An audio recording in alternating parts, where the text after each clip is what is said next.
okuzza obujja endagamuntu zaabwe wetwogerera ng'ekyagenda mu maaso okutuusa ng'ennaku z'omwezi 8 omwezi ogujja omuli okuwandiisa bazifuna omulundi gwabwe ogusooka. Wabula gye buvuddeko ekitongole ekivunaanyizibwa ku ndagamuntu zino KINIRA kyalangirira nti endagamuntu z'abo abeewandiisa okuzza obujja zaakomawo nga kisaba bazinone. Kati olwaleero abakungu okuva mu kitongole kino bakiise embuga ne baleetera Katikkiro wa Buganda Oweekitiibwa Charles Peter Mayiga endagamuntu ye nga kw'otadde eya mukyala we. This is for me, this is for my wife. Nga bakulembeddwamu Kasumba Stephane basiimye Katikkiro olw'okukunga bannansi okwewandiisa nti kuba abantu bangi abajjumbidde ne bamusaba nate okukunga banone ezaawedde. Ssebo kye twosaba kati nti abantu eroddemu ba mobilizing nga wakola abakunge ssebo Katikkiro bajje banoneze ya national IDs.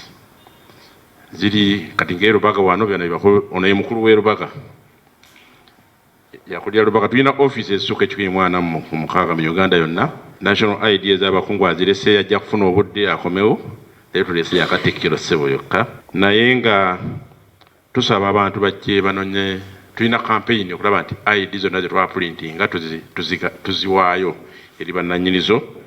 Naye tusaba otuyamba abaana bonna abato n'eyakazaalibwa bajje beewandiise bafuuke bannayuganda mu National Identification Register. Kasumba ategeezezza nti enteekateeka y'okuwandiika abantu egaziyiziddwa nga kati amakanda bagasimbye mu malwaliro basobole okuwandiika buli omu azaalibwa. Era mu ssaawa eno ssebo Katikkiro tuli malwaliro gonna agasinga obungi okulaba nti abaana abaakazaalibwa n'owaba walunaku lumu afuna nini era bakikolako abakungu bano naye Lubaga gye muli ne malwaliro gonna agali wano. Kamalabyonna mu kwogera kwe akunze abantu okweyuna enteekateeka eno n'abasaba obutagissaamu byabufuzi nti kuba eri kumpi mu buli mawanga ate tetandise leero. Tuleese ensonga yakwewandiisa buli omu afune ndagamuntu. Wano abantu abalunda n'ente nazo baziteekako gundi ne bagiteekako ku kutu ne bateekako ennamba y'embwa ennamba y'ente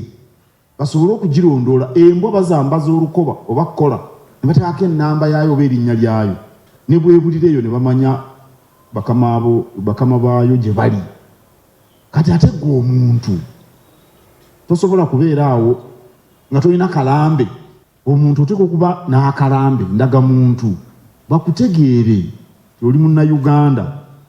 Era kyemumanyi bannayuganda banaamala okwewandiisa sirowooza nti banaddayo okukkiriza abantu okubawa emirimu nga tebalina ndagamuntu. Ofuna mirimu ne bwe oyagala genda kufuna passport osooka n'oleeta ndagamuntu. Ate kati ndagamuntu wano mu East African Community teweetaaga na passport. Ku kisaawe Nairobi, Dar es Salaam, Kigali, Burundi olagayo bulazi ndagamuntu ng'oyitawo. Awo nno kikulu nnyo okwewandiisa. Katikkiro aliko n'entanda gy'asibiridde bannayuganda okusobola okuyita obulungi mu mwaka gwa 2026. Bw'obeera omulamu ate ng'olina essuubi ebirala byonna ojja bituukako. Naye abantu bagenda okwewa, bagenda kuzimba mayumba, bagenda kulunda ebiralo by'ente. Kati batazimba mayumba ng'amaanyi gabagwamu mwaka nga guweddeko. Naye bw'obeera omulamu ate ng'olina essuubi ebintu ebisinga obituukako. Awo nno abalina bye baagala okusalawo omwaka guno nze mbawadde amagezi mwekuume nga muli balamu, emmere muli entono. Kyambadde Shadrack Joshua yakusakidde eggulire lino ku Racket TV amalindirire.